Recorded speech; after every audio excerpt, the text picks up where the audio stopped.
Feels Good by Tony Tone, right? How did it come about you getting on that record? Just following my dreams. That's how that happened. Following my dreams. I had some money, went in the studio, started working on my demo. You never know who's going to come through a session. The producer I was working with was the brother of the bassist for Toni. They happened to come check out the session, and I was in the booth. I was actually rapping, so it was because they, heard my flow. Um, my man Kenya hit me up. He's like, "Yo, Ray wants to holler at you about getting on this song." I was like, "Word?" He's like, "Yeah, they was gonna have MC Hammer do it, but you know, we're gonna give you a shot." I'm like, I was all over it. I was all over it. The rest is history. But it wouldn't have happened if I wasn't trying to follow my dreams. You know what I mean?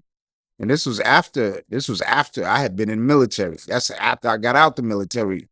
You know, I invested in myself. Got in the studio, started working on my shit, and the opportunity came. So it's a good lesson for the youngins coming up.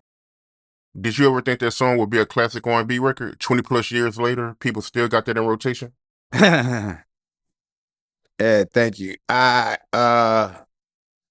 knew I liked it a whole lot. And I didn't care what nobody thought. I know this song is dope. Whether they, it blows up or not, this shit is hot. And I mean, that's how I go with music. If I like it, I'm gonna go with it. And but I didn't know if it was gonna have this kind of staying power. But it that's the key with music. It makes you feel a certain way. It conjures up a certain feeling, and people try to get back to that feeling. You know. You still stay in contact with Tony Tone? Um, I saw Raphael a few years ago in the club. It's all good. It's all love. They gave me my shot, and I'ma always appreciate them for that. You was the first person in the family, man, with a hit record. What was Pac's reaction to you being on Feels Good and that song becoming a hit? He was happy for me. He was excited.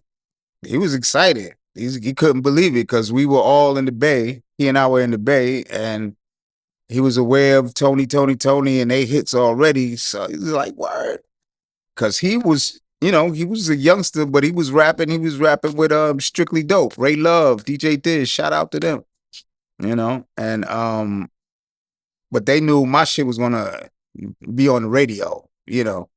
Then I shot the video, and it was just it was a golden time in our lives because I had a hit record out, but Pac was on tour with with Digital at the time. So they be on tour, and he'd be seeing my video. When he would see the video, what would he say? Uh, Money B told me, he's like, Pac would come up to me like, "Yo, that's my brother. That's my brother." And Mon was like, "Nigga, that ain't your brother. Get your broke ass out of here." And he said, "No, I'm serious," because nobody knew our relationship. Nobody knew. Yeah, that's crazy, man. But I want to backtrack, right? Because you told me earlier that you would take Tupac to his movie auditions. So I gotta ask you, man. Maybe you will know. Is it true that Tupac he was supposed to be in Star Wars? Oh. Yeah, I do remember hearing something about the one with Sam Jackson in it. Cause Pac knew Sam. Sam Jackson was in Juice. So yeah, yeah. So I think that's probably why.